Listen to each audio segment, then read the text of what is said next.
This episode is proudly supported by Pepe Sayer Australian Cultured Butter. At Pepe Sayer, we focus on quality. So if someone comes into your restaurant and they see you're using Pepe Sayer, they know immediately that that is a quality product you've got in front of you on the table. And that comes from a decade of just doing quality butter day after day. For more information, go to pepesayer.com.au. That's what I'm really enjoying. That's, being able to be on the floor and provide and create an experience, because that's what separates one venue to the next is the experience. People go out with the expectation for an experience. This is the Deep in the Weeds podcast. I'm Anthony Huckstep. Restaurants are often a place to socialise, to take our senses on a journey and take us away from the humdrum of life. For many lured to hospitality, it's often a sensory experience that captures them. But what happens if the senses you rely on are taken away? Wilson Shawyer is the owner of Good Gilbert in Adelaide, South Australia. Wilson, how are you? Yeah, really well, thank you. Really well. Basking in what seems to be spring sunshine. It is. The spring's arrived and it's the weather's quite beautiful, actually. You've had a pretty good little period of time winning some awards for Good Gilbert. What's that been like? We have. Humbling. It's been pretty surreal. 2.5 years ago when we first set out to open a neighbourhood bar, our intention was just to really build ourselves into the local community. We're in the midst of COVID, and for us it was, it's wild where we started to where we are. It feels like a dream come true. It's a tricky time to start a business. It was a tricky time for any business, but to start one, it's an interesting decision. What was that like for you? Yeah, I think it wasn't a decision that was taken lightly. But it was also quite an interesting time, quite opportunistic as well. Whenever we set out to look at a site, it was never about, looking to open a site. It was very much, dependent on the venue itself. So when we first walked through the doors of what is now Good Gilbert, August 2020, it was the venue and it was the foundations of the site that really spoke to us, and looking at what was in the area, it kind of felt right for right now. So we kind of jumped in there and did some numbers and kind of looked at the whole project, and, came to realize pretty quickly that as scary as at the time as it was during COVID, I think that, unfortunately, but fortunately for us, a lot of venues closing down. So suddenly the market is flooded with really great secondhand equipment. Like the space that we were looking at. You've got landlords who really want to develop sites. They want to get people in there, and they want to reinvest in the communities. And thankfully, we've got one of the most incredible landlords I think that anyone can kind of hope for in the industry.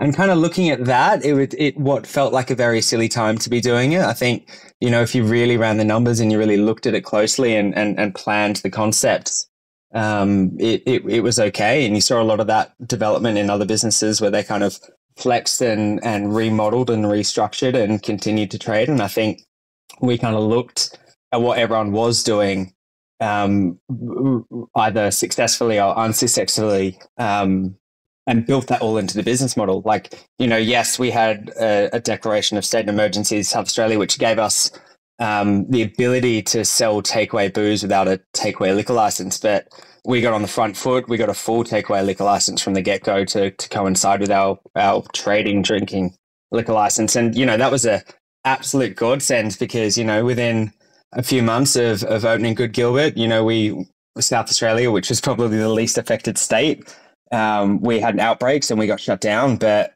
because we had a takeaway liquor license, we became a necessary business that could trade. So, when we built the site and when we designed it and did the fit out, we got rid of all the solid windows that were at the front of the building. We put bifolds because, the mindset was, if we get locked down, we need to be able to trade.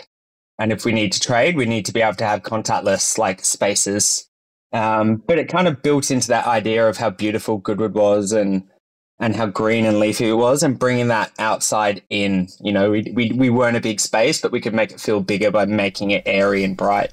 I want to touch on the approach that you had that you mentioned just a little while ago. Most people have a dream of their sort of first venue and what their first restaurant looks like, and then that's what they do. But you were looking for a site and deciding sort of what works there. Tell us about that process. So I was so fortunate that when I was 19, I got a job with a couple of London restaurateurs called Chris Corbin and Jeremy King at the Wolseley. And I subsequently ended up working for them for 9.5 years in the end. And what was both incredible and great about that whole scenario was not only did I have no bloody idea who these guys were when I first walked through the doors of the Wolseley for a trial shift, I was just like, yeah, this place is pretty big. You know, and on that trial shift, you know, Liz Hurley was sitting in there having breakfast, and I was just like, this is wild. Like, what have I just walked into? And then over the course of 9.5 years, I kind of, you know, moved up within the company or across. You know, I became quite an integral part of any opening process. So we opened 8 restaurants and 1 hotel while I was with them. Yeah, it was pretty incredible. And kind of, as, you know, it wasn't always in the same role. You know, sometimes it would have been, you know, being a barista to being a head barista on the other side, or, you know, then moving on to being a bartender or an assistant bar manager. And that was as the progress went. And then once I got to the bar manager level, which was in 2013, a year after we opened Colbert, which was to this day my absolute favorite London cafe, if you will. It's just the epitome of what you expect in Paris. You know, beautiful tiles. You know, the whole venue tells a story, and this ties into where Good Gilbert comes into it, because as each opening went through, each site had its own personality and its own sort of like individual process that stood it apart from the other venues, but you knew they were the same. And so what Jeremy had always said at each new opening, it was like, you know, never, you know, he never walks into a building with a preset expectation of what's going to go into the venue. You know, the Wolseley, for those that know it, in Green Park in London, is just huge, and it is a demanding building, and there's marble pillars that extend, you know, 30 meters into the ceiling, and you got this beautiful tile feature across the floor, and you got this quaint Chinese artwork painted off, you know, behind the bar, and it's an incredible venue. But then you walk into Colbert and Sloane Square, and suddenly, you know, you've got wooden, rich kind of like bunket seating with dark red leather, and you've got brass fixtures, you've got artwork that would make you cry. Like, the bar had its own sort of era of art, which is all about the Royal Court Theatre, which was situated right next door. And, you know, then the dining room was about, you know, the French cafes, and then so on and so forth. So that whole concept was, you know, never go into it preconceived. Let the space talk to you and kind of really guide you as to what it can do. Because, you know, the last thing you want to do is go into a venue that is 100 square meters, which is what Good Gilbert was, and be like, I'm going to put a 90-seater restaurant and I'm going to have a 1 by 1 meter kitchen. And so that's what kind of led us into what became Good Gilbert. Is, you know, there was no real tailored wine service in that part of Adelaide in regards to being able to get anything from anywhere, so to speak. I think that answered your question. I also think I went off on a real tangent. No, it was a great answer and fascinating approach. Tell us a little bit about Good Gilbert. What you mentioned, it's been 2.5 years now, and you become a real sort of hub of the community. What is the offering that you have there? So it's changed a lot since when we first opened. When we first opened, we had this kind of idea that it was just going to be predominantly a wine bar. You know, we opened and we had 80 bottles of wine on there, and at the time I had two other business partners, and between the three of us, we did everything. We did the front of house. One of us was always in the kitchen cooking. One of us was always doing the floor and kind of rotating around. And it was a pretty unique scenario. And it kind of went off with a bigger bang than what we thought. And suddenly we had this ambition to grow it. And then, kind of went through a period of growth. And at that point, we decided with my business partners that they weren't going to be involved anymore. So I bought them out of the business. So this is when it was only 6 months old. And then kind of that's when we started realizing the food demand is growing. The demand for the wine is growing. So at this point, the wine list had grown to about 200 bottles. We employed a couple of really great chefs that then went on to do some incredible sites elsewhere. And it naturally, the business grew naturally and really organically. We really listened to what was being asked of us from the customers, because we made a point of talking to everyone that came in. It was less about us opening a venue to make money, but we really wanted to connect with the people that were coming in. And I can tell you 9 times out of 10, every time someone walks through that door, I know who they are, I know what they like to drink, and I'm probably going to disappear for 10 minutes and chat to them. That sounds like the ideal venue. I want to explore sort of what you're doing there, and also the big changes you've had in your life shortly. But take us back to when you were young. Where did you grow up, and what sort of role did food play in your family? Yeah, so I actually grew up in Sydney, on the North Shore, and we were a big family. So I'm the second youngest. I've got a darling sister who's a year younger than I, and then I've got an older sister who's 2 years older than myself, and then an older brother that's 2 years older than her, and then an eldest brother that's a year above her. So there's 5 of us, and we're 7 years apart. Mum and dad are nuts. So food was obviously a huge thing for us. But probably what is quite surprising is it was never about the food itself. Because we were such a large family, and, especially as we grew up and we all got into different things, like mum and dad are thrown left, right and center, whether we're driving or not, when the house became a hotel, people checking in and out. But food became about just being together, and just catching up, because that was, sometimes the only time where we'd see each other. And it is to this date, as a family, the only time we ever get together is to have a meal. It's not about really anything else. When did you first sort of get an inkling of a career in hospitality? What sort of lured you in? So mum and dad were, we had a relatively good upbringing. Mum and dad did quite well. So I think as soon as I could, dad basically said, go out and get a job. I'm not paying for you anymore. And there were quite a few arguments back and forth, as you would as a kid growing up, that you no longer have pocket money. But I did, and I went out and got a job. And my brother at the time was actually a concierge for a shopping center. And he got me a job as a runner, essentially, just delivering posts to all the different shops and, just helping guests around the place and all that sort of stuff. And during that time, I got to know one of the cafe owners. And then one day he was like, hey, I need some help in the kitchen this weekend. Can you jump in and do some dishes? And I was like, yeah, whatever. That's cool. So I started as a dishy in this cafe in St. Ives, and it was called Seven Wives at the time. And it was run by this really old school German hospo guy called Joachim Schmidt. I have so much time for that man. I would love to know where he is these days.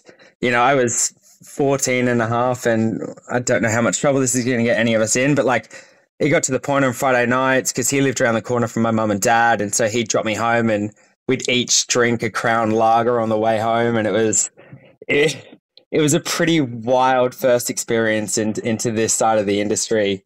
And then it kind of went from there. I ended up, quitting working where my brother was and working at this cafe. And one day the barista called in sick. So they threw me on the coffee machine and I blundered my way through it. And then I was like, hey, this is fucking sick. This is way better than washing dishes. And then I stayed with that cafe for years. And I think by 2017, so I was in year 11 at school, and I was managing this entire cafe, and it had since been bought by someone else. So Yarkham had disappeared and was bought by another really beautiful man, who's still in my life. And the bug was there, and school finished, and I had a cadetship lined up with Deloitte to go into finance. And my eldest brother, meanwhile, all kids are still living at home. I've just finished school. All kids are living at home. Like, fucking move out. But anyway, my eldest brother had met this girl from London who was out here on a working holiday visa. And he was like, I want to go back. I want to be with her. And I just finished school and I was like, yeah, like I could do with a bit of a break from Sydney. So I, at the time, deferred my cadetship, bought a one-way ticket to London with my brother, and off we went. And then, yeah, got stuck into London. And I think before I worked at the Wolseley, I had another job in a cocktail bar, but I got fired from that. But yeah, that was pretty funny. And then, yeah, a day later, got a phone call from the Wolseley, so all's well. You mentioned that you were there for almost a decade. What were the sort of, I know you worked with a group for that same time, but what were the really sort of important people and moments over that decade for you that sort of really changed your approach and the direction that you went in? I think Chris and Jeremy, for me, are probably my biggest industry mentors. Jeremy and I still exchange emails. Chris and I have a good Facebook message now and then, but also his kids who are in the industry over there have a very successful restaurant group. So I speak to them a lot.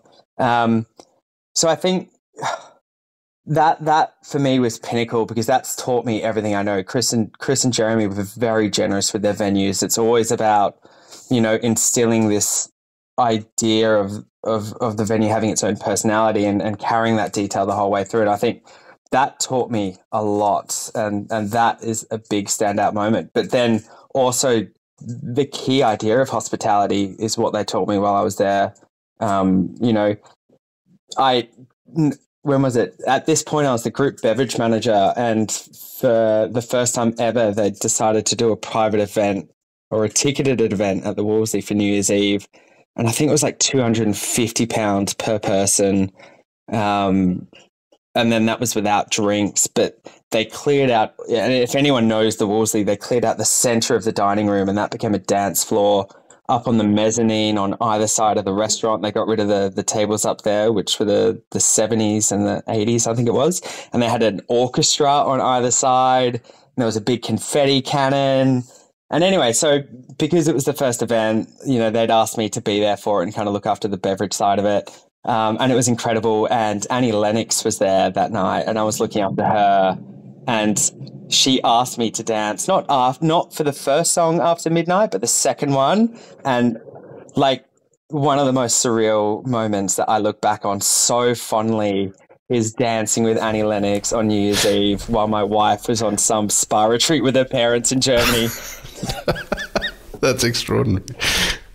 Yeah, an incredible time. And then just meeting a lot of really young, dynamic people over there, I think really instilled this idea that a venue needs to be accessible.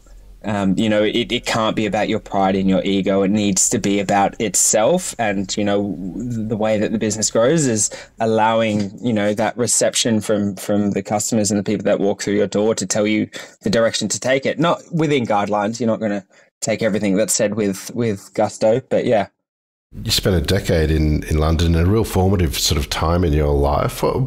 Tell us about coming back to Australia. What led to you coming back, and what was it like? So I'd kind of hit the ceiling at the company. I couldn't go any further in regards to my position. And, at the time I was very ambitious and very driven to succeed. And, at 26, being the group beverage manager for Gilbert and King and having nowhere to go, it was like, well, what do I do now? And also at the time, the company had just gone through a period of investor consolidation and then sold off a good portion of the business that was held by a group of individuals to a larger hospitality group called Minor International. And they kind of came in, and for anyone that's seen or read or followed the story, it's quite sad and very depressing. But over COVID, they eventually went through a hostile takeover by this Minor group. So I was with the company for about 18 months when they first kind of when they first bought into the business, and kind of seeing the way that they operated, it kind of felt uneasy. And I think just the culmination of being in London for so long and, being in the position that I was in, and then this new company coming in and trying to change everything and change the soul of the business, it kind of felt like the natural time to move on. And so my wife and I, we just kind of like oohed and ahed about what we wanted to do. We decided we definitely wanted to leave London, but it was like, well, where do we go? New York was one discussion, but we have and had a dog with us in the UK, and we felt like maybe another big city wasn't right at the time. So I didn't want to go back to Sydney. I'd kind of visited enough while I was away to feel like I wasn't quite ready to be back in Sydney. So the kind of decision was either in Melbourne or Adelaide. My mum is an Adelaide girl, born and bred. She lives back here now, but obviously having grown up in Sydney, she was away for a long time, and my grandparents were here, and my brother had just gotten a job with Port Adelaide, and it felt good to move to Adelaide. And then when we started looking at the hospitality side of it, I remember the day my wife's visa was approved for Australia, walking into my CFO's office at Gilbert and King and being like, right, I quit. Isabel's visa's come through. Zuleika, here's my 3 months notice. And she was a bit like, wait, what? And so I kind of told her that we're going to go to Adelaide, and her husband, who was also Australian, we had a chat about it. And just everything, all the signs pointed to Adelaide for everything. The accessibility to the wine regions around it, my family ties here. If we ever wanted to do something, it felt like it could be the right city to do it, because the industry looking in is very exciting, but there's plenty of opportunity for growth. And then, that decided it. Well, Adelaide is a wonderful city, but it's very different to London. Was it hard for you to adjust to the change? Huge, really, really tough. Probably compounded by the fact that Isabel and I ended up staying with my parents for the first 6 months when we got here, and after living out of home for 10 years, and then shacking up with mum and dad in this little townhouse, it wasn't ideal, and that made it a lot tougher. So I kind of picked up a job as quick as I could, just to kind of get me out of the house and get me on my feet. And Isabel was going to take a bit more time to settle, especially because she'd never lived in Australia before, being German. I think I struggled to find a company or a business that I really gelled with and that I felt like I wanted to be a part of, like I did back in the UK. And then I landed on Louis Schofield's door one day, who is one of the owners of Hellbound's Wine Bar in Adelaide, along with Mark Reginato. And, we had a couple of coffees one morning at Hey Jupiter, and it was the night after he'd had a massive party with Tara Sakota the night before. And so we kind of went down to the bar, and just the smell. You walk in, everyone's clearly left the other night absolutely hammered, and anyone who knows Louis or Reggie would know that Louis, and I love Louis, and if he listens to this, I'm sorry, but if Louis done, he'll walk out, but he'll come back the next day and clean it. But he's like, nah, fuck it, I'll come back and deal with it later. Whereas Reggie would be like, no, it gets done. I'm going to sleep in tomorrow, and then I don't need to think about it. So Louis closed the night before after this party with Tara Sakota and what have you. And I guess that for me was like a real eye-opening experience. Like, these guys are fucking rock stars. Like, I'm here for it. And then had a couple of conversations with Reggie, and everything felt really right. So ended up joining them as the manager for a bit. I remember kind of Louis's trial for me was putting 3 blind wines in front of me and asking me to tell him all about them.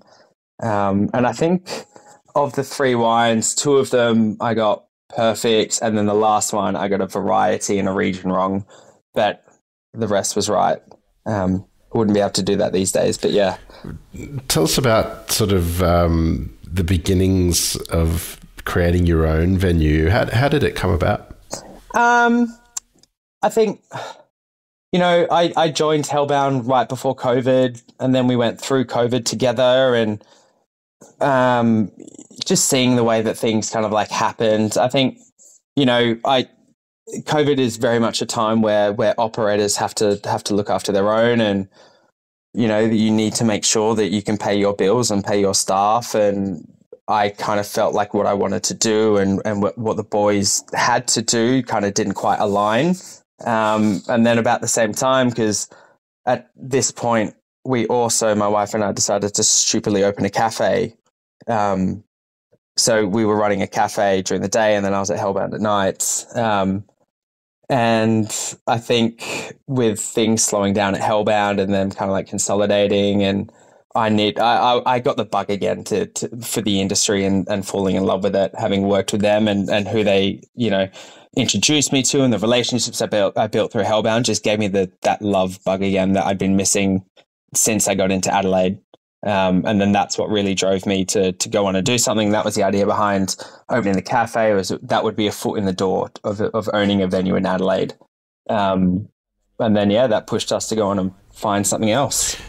You mentioned the sensory test with the wines that you did, but your life has changed significantly now. You had an accident. Tell us about that night and the impact it's had on you.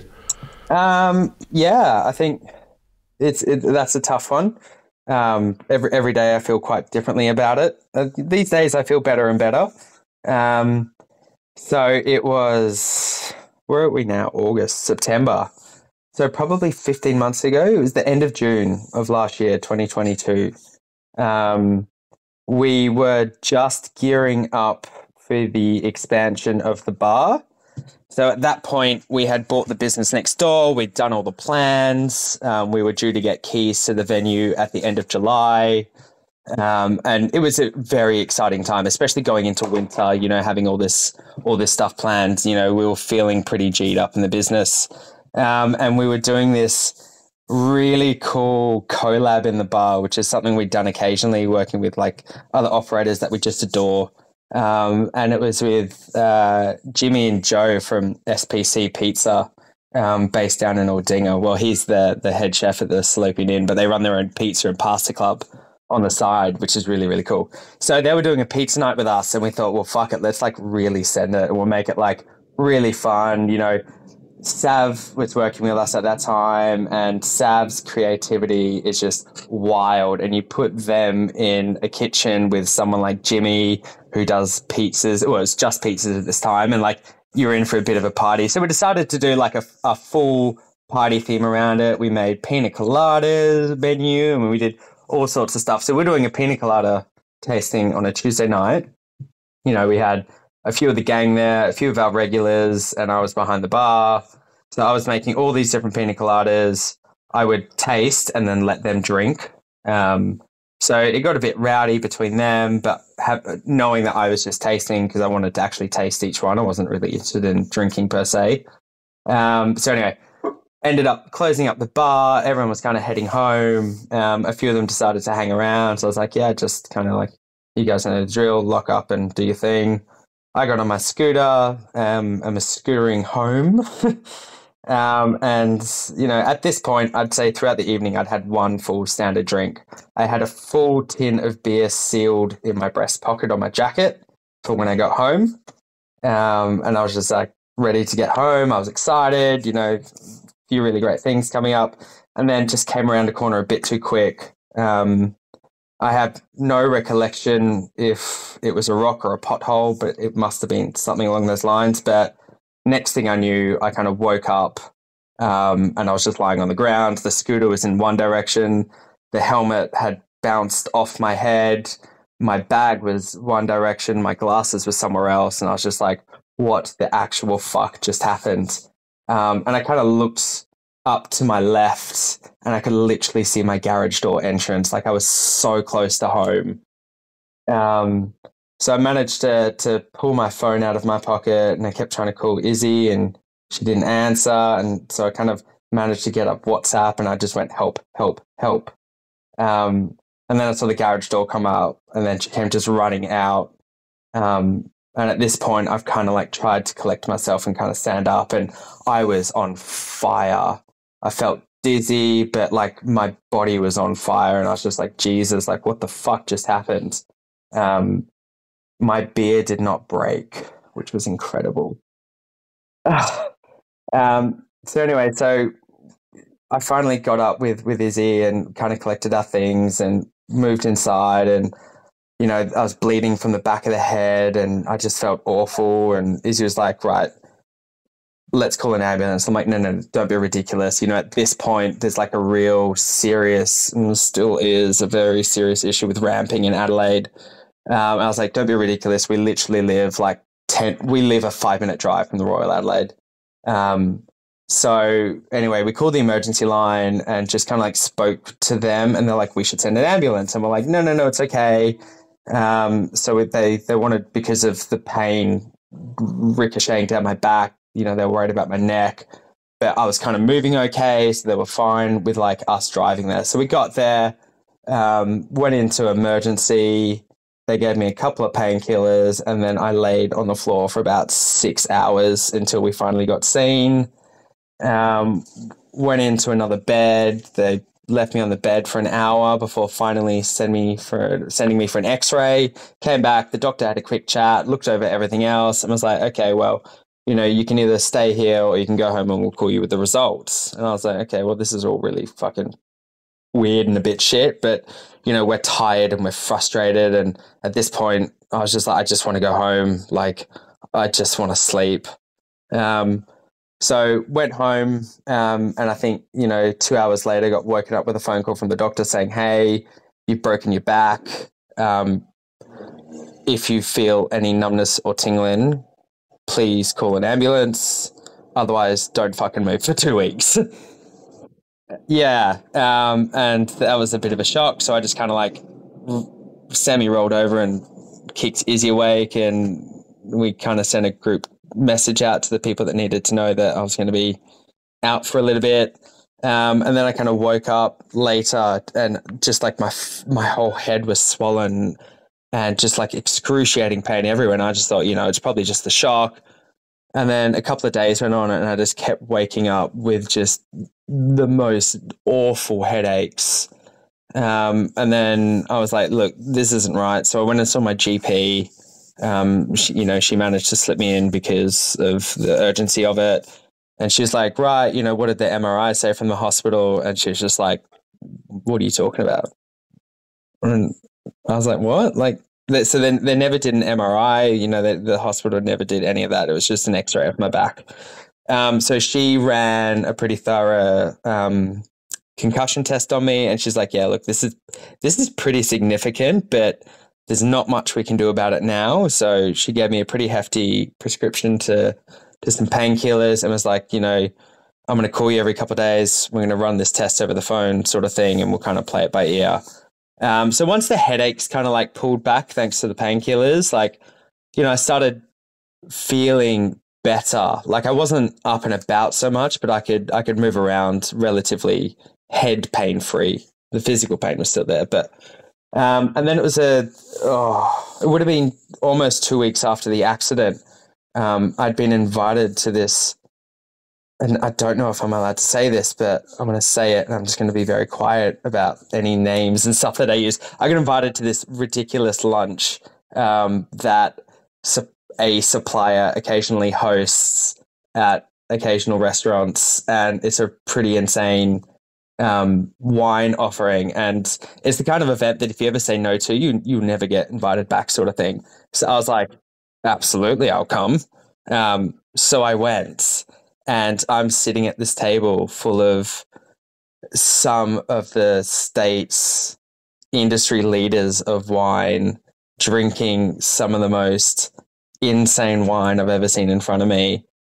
And they're talking about it. And I'm just like, what the fuck are they on about? Like, I'm not picking up anything. And then then the kind of the penny started to drop, and I started alternating between the wines I was smelling, and I couldn't differentiate, like, to the point that I was like, I'm actually not smelling anything. Like, I just think, like, it's the nostalgia of what I think I'm smelling because I know what the wines are. And then I ended up, I sat through the rest of the lunch quite quiet, and ended up kind of rushing out of there and kind of went home and started trying to smell things. And yeah, and then it kind of all went tits up from there. Went back to my GP, and she's like, this is really bad. She sent me to a neurologist, and neurologist was like, smell this, taste this.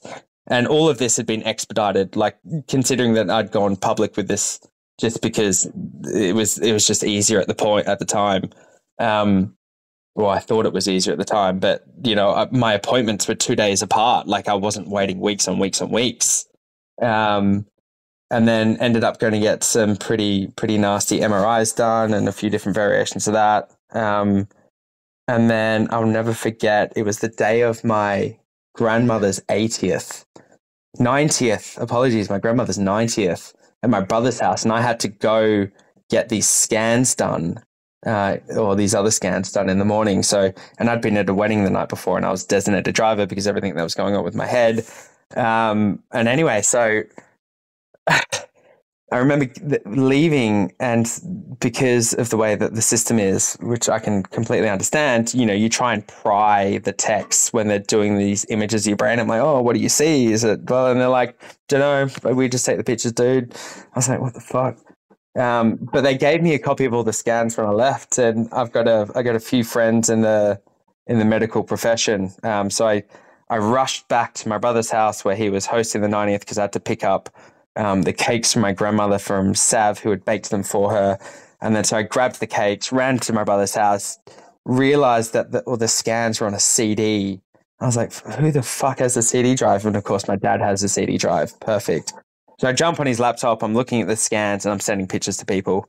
And then, yeah, kind of, it wasn't too much certainty because the people that were looking at them aren't neurologists. One was a cardiovascular surgeon and, some anaesthetists and what have you. But the general idea was, doesn't look great, but don't know. And then I had to go get some urine tests done as well, because they were looking for something. I don't know. I don't remember what it was. Anyway, so I finally get back into the neurologist, and he's just like, yeah, look, like, you have severely damaged the lower part of your olfactory where that sensory gland is. And something I'd skipped over, sorry, was once I realized I couldn't smell, I then gradually lost the ability to taste. And that became really weird because that was a gradual thing. It wasn't an all at once thing. And that's when the neurologist kind of ramped up all these scans to get results and what have you. It's because I was then losing an additional sense. So I thought, if there was still a bleed in my brain or something like that, then, it needed to be addressed. Thankfully, there wasn't a current bleed, but there was like a severe amount of like scar damage done to the bottom of my olfactory. And then he said, for whatever reason, we'd never worked this out, but he kind of said, ha ha ha, like, you would have been really good if you ever worked in wine. And I was like, joke's on you. Like, I own a wine bar. Why? And he pointed this thing out on my scans where the gland itself had overgrown, and it's a phenomenon that can occasionally happen, but it basically allows people to have a heightened sense of smell. But because it was longer than the rest of the olfactory, it was more susceptible to damage through trauma. So that's the whole irony of the situation. Yeah. So so my gift is now my dread. Well, what's it been like for you running a venue and, with a career that relies on your senses? Have you had to change and adapt what you do? Hugely. I think, GG's was never it's not about me and it's not about Isabel or our previous business partners. It's always been about the bar itself and the people that are in it. And, I think, whether it was Jackie, our first chef that we had, or Justin that came after, and then Sav, that was probably the most instrumental chef that we had.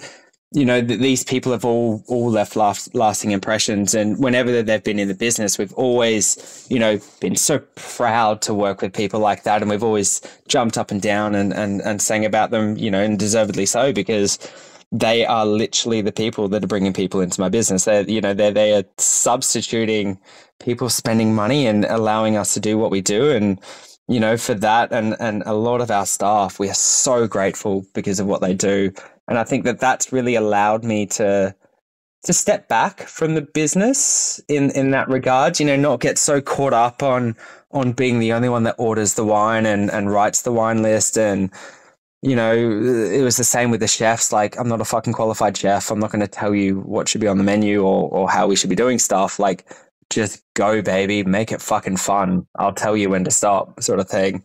And so I think that, since this accident, it's really allowed me to just take on a different perspective of the business, stop focusing on making sure that the wine list is 100% perfect. It's been more like, right, like where can I be useful now? What can I look at? And looking into the actual analytics of the business and really investing myself into that side of it and making sure that structurally it's sound and, just making sure that it can continue to grow without me, because I think that it has to. It's really about the people that are in the business. And, the same with the front of house guys, like we adore them so much. And, we've got some really, really fucking cool people that work for us and some really unique people. And, I adore them. It's been really cool. I think I enjoy work more these days. I'm so motivated by it, and just going in there and the people that work for us, and then the people that come in, and I don't have to be selling wine, and I don't have to be on the floor selling dishes. I get to really enjoy talking to people and hosting, and I can still sell wine. Like I still know wine. Obviously there's been a big shift in when new wine comes out, new vintages or new cuvées or what it may be. And for the most part, depending on the producer, you can completely understand how the style of the wine is going to be, what to expect from it. But there's also sometimes you get a lot of variation vintage to vintage or a new producer and what have you. And I think that's been the saddest bit for me is I've got some winemakers that I'm just head over heels for in terms of, their styles that I used to really love drinking, and I'm seeing them bring out this really fucking cool stuff. And I'm just like, I really wish I could enjoy that. Like I can feel like I can taste it, and I get this real emotional response, and I feel my mouth start to salivate, and then you go to taste it and it's just not there. So there's really great parts, and there's some pretty sad parts. Well, you've won Wine Bar of the Year just recently. How does it feel getting that acknowledgement given the last year that you've had personally? Mind bending, unreal. It's unreal. It's for us, that award was probably it. That's probably like the pinnacle, I suppose, of our industry from a national point of view that you could really hope to win.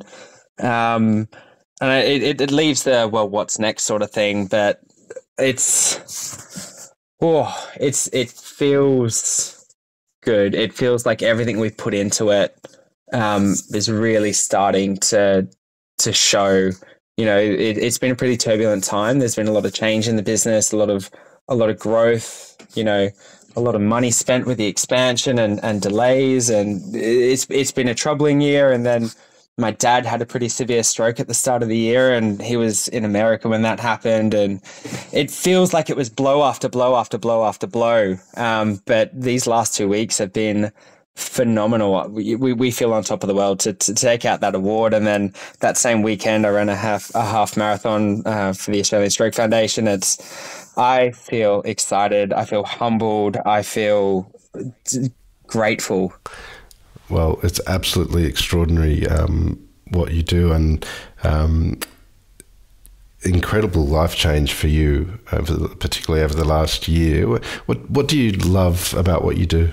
I love the excitement. I love the joy that it brings. I think that, you know, a lot of the time people can get really caught up in a venue that the food needs to be, you know, AAA, the drinks need to be AAA, you know, the service needs to be AAA. And I think that, you know, yes, there is definitely a demographic for that. But I think that for the most part, and specifically over COVID, if the consumers have taught us anything, is like they believe in loyalty and they want to spend with where they know the money is going. So I think that as independent venues, we've been very lucky with that. And I think that, you know, we need to keep striving for that. And I think that that's what I'm really enjoying. That's, you know, being able to be on the floor and provide and create an experience, because that's what separates one venue to the next, is the experience. You know, for the most part, you can recreate dishes elsewhere and, you know, you can cook at home, but people go out with the expectation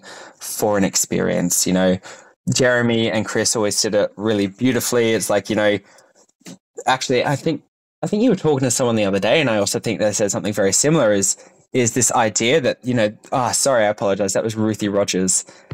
She did her podcast with Jake Gyllenhaal, I think. But anyway, the whole idea is that, you know, the venue is a theater, and, you know, people are paying for a show. You know, the food, you know, the props and, you know, the finesse and the storyline, as are the drinks. You know, the staff are the actors and bringing the experience, and it's building that whole concept together and providing an experience that's different from the next. And I think that's what really excites me, and that's what I'm very excited for. Well, Wilson, it's extraordinary what you're doing, and an absolute honour to have you on Deep in the Weeds today to hear just a part of your story, and look forward to hearing much more of it. So please keep in touch, and we'll catch up again soon. Absolutely. We've got some very exciting projects coming. This is the Deep in the Weeds podcast. I'm Anthony Huckstep. Stay tuned as we take a deep dive into the lives of the incredible people who ply their trade in the food and hospitality sector. Special thanks to executive producer Rob Locke for making this all happen. Follow us on Instagram at Deep in the Weeds Podcast, or email us at podcast@deepintheweeds.com.au. And be well.